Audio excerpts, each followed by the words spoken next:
Bueno, doctora Graciela Medina, muchas gracias por estar presente en este ciclo de voces del Código Civil y Comercial de la Nación. Bueno, y para arrancar esta charla me gustaría preguntarte que nos expliques un poco cómo es este nuevo sistema del divorcio. ¿Cuál es el nuevo divorcio en el Código? Bueno, antes que nada, Silvina, te quiero felicitar por este nuevo ciclo que me parece interesantísimo y muy, pero muy útil para los profesionales del derecho.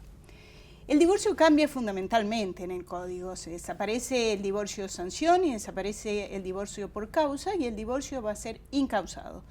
Se va a poder pedir unilateralmente o por petición de los dos cónyuges. Y se busca un divorcio que sea un remedio, que sea rápido, fundamentalmente rápido, y tiene dos características o tres nuevas. Primero, se olvida totalmente o se deja de lado el régimen de culpa. Ya no va a haber más culpa en el divorcio por adulterio, por incumplimiento de los deberes familiares o por abandono. Segundo, se pide que con la presentación del divorcio se acompañe una propuesta de un convenio regulador o, si es de mutuo acuerdo, un convenio regulador que regulen las partes interesadas en este divorcio rápido las cuestiones más importantes, como son los alimentos, la tenencia de los hijos, la atribución de la vivienda familiar y tenencia no se llama más, tenencia se llama custodia. A los nuevos términos. A los nuevos términos. La atribución de la vivienda familiar, la disolución de la sociedad conyugal y todas aquellas otras cosas que los cónyuges quieran incorporar. Pero en este convenio regulador también tiene que estar el pedido de un instituto absolutamente nuevo, que es el de la compensación económica. A ver, explícanos un poco qué es esta compensación económica y qué alcance tiene, ¿no? Porque esto es nuevo. Si bien hay experiencias en Chile y en España, pero, a ver, explícanos un poco cómo sería, qué alcance tiene verdaderamente. Es un tema difícil, tan difícil que en París se llama que es uno de los misterios insondables del derecho. La compensación económica busca equilibrar la situación en el divorcio al desaparecer la idea de culpa. En el divorcio por culpa teníamos un régimen para el cónyuge inocente, teníamos un régimen especial de alimentos. Todo esto desaparece y lo único que se va a tener en cuenta es la compensación económica que se deban los cónyuges cuando se produce un desequilibrio en su situación patrimonial, independientemente de la idea de culpa, de quién ha sido el causante del divorcio e independientemente de la necesidad. Es sobre todo solucionar el problema de la descompensación económica que a uno de los cónyuges le ocasiona el divorcio. Esto se entiende más claro con un ejemplo. Cuando una mujer es una profesional, supongamos una ingeniera en telecomunicaciones, y se casa con su marido, acuerdan que ella va a abandonar su profesión y va a dedicarse al cuidado de los hijos y de la casa. Y el matrimonio dura 6 años, 7 años, en los cuales esta ingeniera en comunicaciones dejó de trabajar para dedicarse a los niños y al cuidado de la casa. A los 6 años se plantea el divorcio. Y esta señora tiene que incorporarse a la vida profesional. Lógicamente, alguien que estuvo fuera de las comunicaciones durante 6 años le va a costar. Me imagino. En cualquier profesión, pero más en esa. Entonces lo que busca la compensación económica es equilibrar este desequilibrio que le produce el divorcio, pero relacionado con la actividad o el rol que se cumplió en el matrimonio. Y para fijar la compensación económica, que no es cosa fácil, porque primero hay que determinar que hay desequilibrio y después fijar la compensación, se tienen en cuenta los estudios, la posibilidad de incorporarse a la vida profesional nuevamente, la relación con los hijos, quién va a seguir con la custodia de los hijos o de las personas con algún grado de discapacidad. Porque no va a ser lo mismo una mujer que tiene a su cargo los niños pequeños o un hombre o un hijo con un grado de discapacidad, encontrarse sin el apoyo de su cónyuge, tener que incorporarse a la vida laboral y al mismo tiempo tener que cuidar de estos niños o de esta persona con una capacidad diferente. Entonces, en estos casos se deberá fijar una compensación económica, que como decíamos, no tenemos experiencia, va a ser difícil de lograr y difícil de determinar no solo el monto, sino la cantidad de tiempo. No está pensado originalmente para que sea para toda la vida. ¿No sería una renta? Podría ser una renta, podría ser una suma única, podría ser en cuotas. Es decir, los cónyuges la pueden fijar y si no la fijan, la fijará el juez.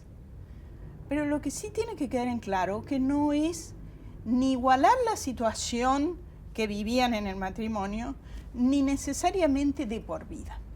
Claro, va a haber casos que va a ser para siempre. Porque una mujer de 60 años o 55 años es muy difícil que se incorpore a una vida laboral y se puede estar 30 años casada y haberse dedicado esos 30 años a apoyar al marido, a la vida hogareña, le va a ser casi imposible automantenerse. El desequilibrio que le produce el divorcio es tremendo. Graciela, me quedé pensando, recién decías que desaparece, bueno, la idea de culpa, ¿no? En el divorcio, pero ¿no hay prevista alguna acción de responsabilidad, estoy hablando, con respecto a si hay algún incumplimiento de los deberes del matrimonio?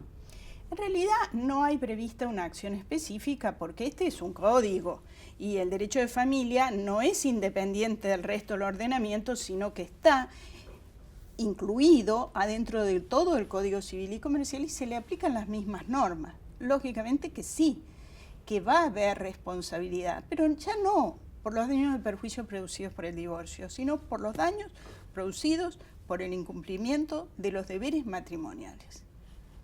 Quizás otro ejemplo sirva para aclarar la cuestión. El deber de asistencia. El deber de asistencia es muchísimo más que el deber de alimentos. Es el deber de prestar una colaboración espiritual, de estar en la enfermedad, de estar con las partes materiales, de apoyar al cónyuge.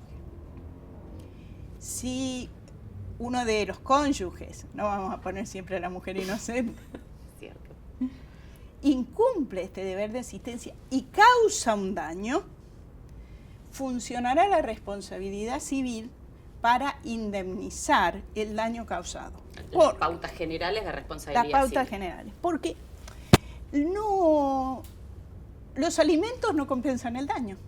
Claro. Y la pensión compensatoria tampoco, porque la pensión compensatoria está pensada para lo que expliqué recién y los alimentos para una situación de necesidad.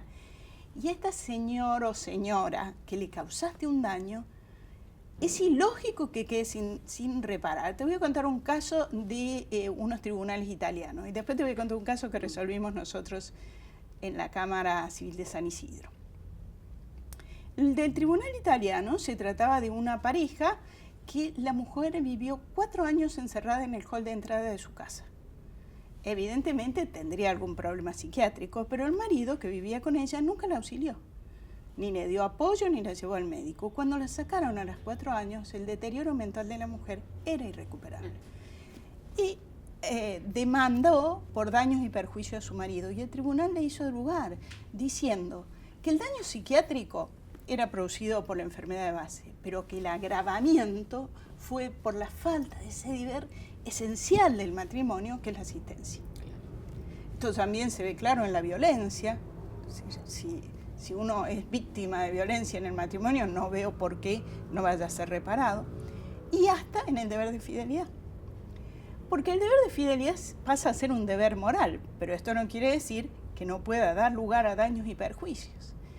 Hay un caso que se ha repetido en España, en Argentina y en Chile, el mismo. Te cuento el de Argentina. El de Argentina fue el caso de una mujer que tuvo 4 hijos durante su matrimonio, pero los 4 hijos no eran de su marido, sino de su amante, que era el ginecólogo. Bueno, Después se fue con el ginecólogo, se divorcia y a los 8 años, 9 años los niños inicia otra relación con el ginecólogo, pero nunca le dicen al marido que los hijos no son de él hasta la mayoría de edad.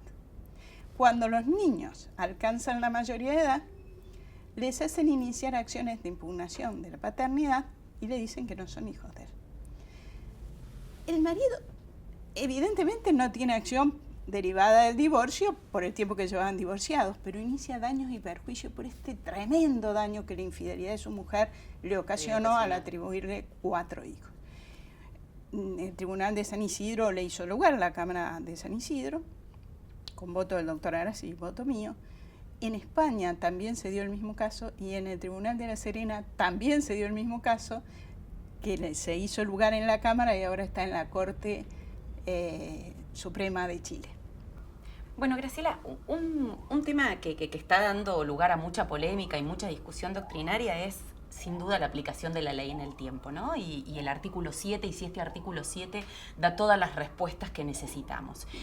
Y particularmente en el derecho de familia tiene su gran problema. ¿Qué pasa con los divorcios que ya están iniciados? Y sobre todo estos divorcios donde se ha invocado alguna causal subjetiva, o adulterio, o abandono. ¿Qué pasa con esos procesos y con esta entrada en vigencia a partir, bueno, ya del 1 de agosto? Bueno, este es un tema muy complicado y que a mí particularmente me ha preocupado mucho.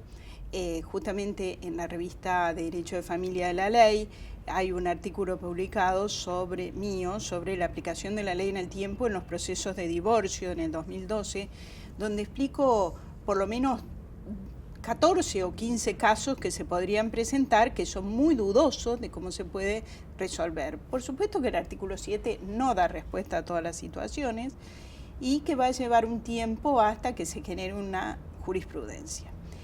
El tema es muy difícil.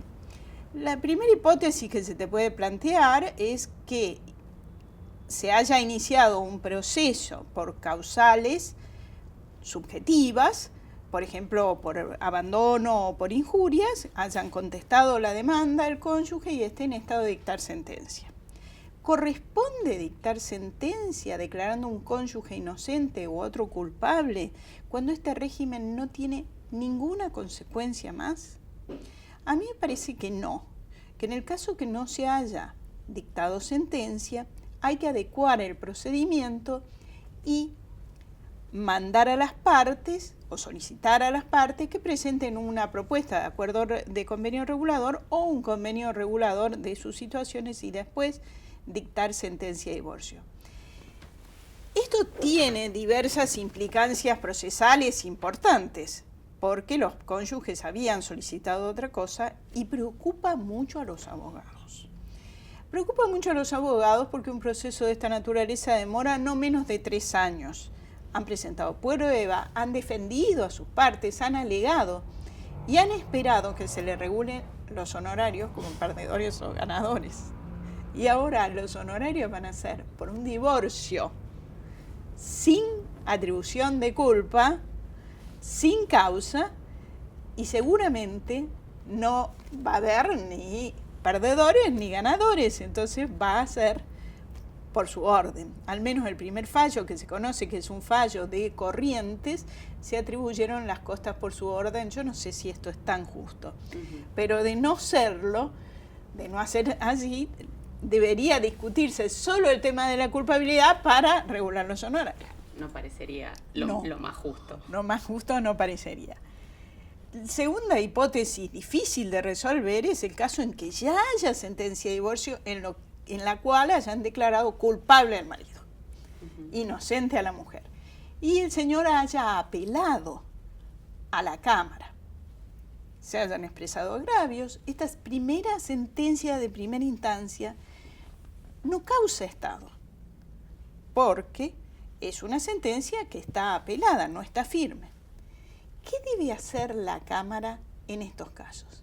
Dictar un pronunciamiento sobre sobre la razón o sin razón de esta primera sentencia que atribuía o no atribuía culpabilidad. A mí me parece particularmente que tampoco en este caso se debe dictar una sentencia confirmando o revocando la sentencia de primera instancia, porque estaríamos en lo mismo que antes. Es una relación en curso de ejecución y no tiene sentido dictar una sentencia de culpabilidad o inocencia que no va a tener efectos. Con un código que ya no contempla Con un esa código posibilidad. que ya no contempla la posibilidad, pero más que no contempla la posibilidad, que la inocencia o la culpabilidad no dan ningún derecho. No tienen más efecto ni con respecto a los alimentos, ni con respecto a la atribución de la vivienda familiar. Entonces, sería una sentencia que la única cuestión por la cual se podría dictar sería nuevamente por los honorarios de los abogados o porque alguien quiere una declaración. Uh-huh. Pero esto no soluciona todo, porque fíjate que ¿qué hace la Cámara en estos casos? ¿Resuelve la Cámara? ¿O manda a primera instancia a dictar nueva sentencia? Yo creo que un proceso ágil y dinámico haría que la Cámara llamara a las partes y resolviera la Cámara. Pero también sé que esto anula la posibilidad de la apelación. Y la doble instancia, si bien no es un derecho constitucional, es un derecho de las partes. Así que quizás los jueces de segunda instancia manden a la primera instancia para que adecúen la sentencia. Y Graciela, ¿qué pasa si hubo una sentencia que acordó, por ejemplo, alimentos al cónyuge inocente? O sea, ya ahí hay cosa juzgada, ¿se puede hablar o no que eso es un derecho adquirido? ¿Se podría presentar la otra parte a decir que este derecho cese, este derecho alimentario cese? Sin lugar a dudas, hay un derecho adquirido, forma parte del derecho de propiedad, acá cambian las reglas de juegos. Es un derecho patrimonial del cónyuge inocente, declarado inocente, a cobrar estos alimentos que han sido fijados con otras pautas, con otras reglas, pero también debemos tener en cuenta que nunca los alimentos hacen cosa juzgada material. Es decir, que los alimentos pueden ser revisados si cambian las circunstancias del caso. Podría el cónyuge que debe pagarlo pedir una revisión de la sentencia, pero no porque haya cambiado la ley, sino porque cambiaron las circunstancias del caso. También en esto se dice que hay una posibilidad de que se revise por el cambio de la ley, porque la ley nueva se establece que los alimentos no son para toda la vida, sino que tienen relación con la cantidad de años que dura el matrimonio. Y Julio Rivera, con el buen humor que lo caracteriza, dice que este es un aporte del derecho laboral al derecho de familia. Una indemnización por cada año de matrimonio sería. Sí, pero esto es de acá en más. Al cónyuge que le atribuiste alimentos por ser inocente tiene, insisto, un derecho de propiedad adquirido, que podrá variar si varían las circunstancias. Es decir, si mejora su situación, si no tiene una necesidad determinada, pero si no, va a mantenerse este alimento del cónyuge o de la cónyuente. Y por último, siguiendo con este tema de la aplicación de la ley en el tiempo, ¿qué pasa con las uniones convivenciales, ¿no? El código las regula, les otorga derechos y habla de 2 años, ¿no? Este plazo, ¿qué pasa con las uniones convivenciales que ya están constituidas, que ya viene transcurriendo este plazo de 2 años? ¿Cuándo arranca el plazo? ¿O cuándo arrancó, mejor dicho, el 1 de agosto? ¿O se tiene en cuenta el plazo anterior? No haces pregunta fácil. Cabe señalar que las uniones convivenciales es lo que antes se denominaba concubinato y que ahora está regulado, y son las uniones de hecho que hasta hoy no teníamos, hasta el 1 de agosto no tenían una regulación en el Código Civil. Y que en el Código Civil se establece que para que haya una unión convivencial tienen que haber transcurrido 2 años de convivencia para evitar que una simple convivencia de noviazgo se transforme en algo con efectos jurídicos muy importantes. particularmente creo que se cuentan los 2 años para atrás. Si uno quiere inscribir la unión convivencial, podría ir al registro, que no está creado, y establecer, decir que han estado conviviendo 2 años y que solicitan que se inscriba la unión convivencial. No habría ningún problema en hacerlo y tampoco me parece que habría ningún problema en atribuirle efectos entre las partes desde los 2 años con anterioridad al 1 de agosto. Lo que más preocupa es los efectos frente a terceros. Para que produzca efectos frente a terceros la unión convivencial tiene que estar inscripta. Por eso digo que si las 2 partes van al registro y dicen que han convivido 2 años, sí podría establecerse la unión convivencial y a partir de ahí de tener efectos frente a terceros. Aunque es un tema bastante debatido, pero en esto estoy convencida de que el Código el Código Civil y Comercial Unificado, quiere dar una solución a la convivencia sin importar que sea de acá a 2 años en adelante. Bueno, una deuda pendiente de hace muchos años es el tema de adopción, ¿no? De una tan esperada ley de adopción que solucione, que agilice los problemas que esto trae. ¿Cómo ves el nuevo proceso de adopción, este nuevo proceso que instaura el Código? ¿Crees que es mejor, que lo va a agilizar? Lamentablemente creo que va a seguir siendo una deuda pendiente de los argentinos en adopción y lamentablemente porque hay 14.000 niños institucionalizados que merecerían ser adoptados o tener una solución familiar. Me parece que no hay un proceso de adopción mejor que el establecido por la sencilla razón que antes había 2 procesos, el de guarda preadoptiva y el proceso de adopción. Y ahora hay 4 procesos. Declaración de preadoptabilidad en sede administrativa, declaración de preadoptabilidad en sede judicial, guarda preadoptiva y adopción. Es difícil que 4 procesos sean más cortos que 2 procesos. A pesar de que tengan plazos más acotados. Es relativo que tengan plazos más acotados. Tienen plazos, pero tienen también posibilidad, lo cual es constitucionalmente correcto, de que hasta en el proceso administrativo haya apelación. Porque ¿por qué se niega el estado de adoptabilidad de un niño? Puede ser apelada a la instancia civil, a la instancia judicial, la negativa administrativa. Pueden ser apeladas todas y cada una de las cuestiones en la instancia judicial de declaración de preadoptabilidad y también en la de guarda. Es decir, el proceso va a ser mucho, pero mucho más largo. Intervienen más actores, porque en el proceso judicial, además de intervenir el futuro adoptante, el futuro adoptado que ahora es parte, los padres biológicos, intervienen los órganos administrativos, tanto en el proceso de declaración de adoptabilidad, que vale la pena aclarar que este proceso tiene como fin declarar si un niño está en estado o no estado de ser adoptado por su relación con su familia biológica. A mi juicio hubiera bastado con que hubiera una declaración de preadoptabilidad administrativa, yo creo en el sistema administrativo, o una declaración de preadoptabilidad judicial, pero no mixta. Primero administrativa, después judicial, después entregar al niño en guarda previa. De todas maneras, tiene cosas positivas en materia de adopción, como por ejemplo regular la adopción de integración, que es la posibilidad de que aquellos padres que se hayan casado con cónyuges que tenían hijos y los hayan criado como hijos, los adopten. Esto no estaba regulado, aunque sí aceptado.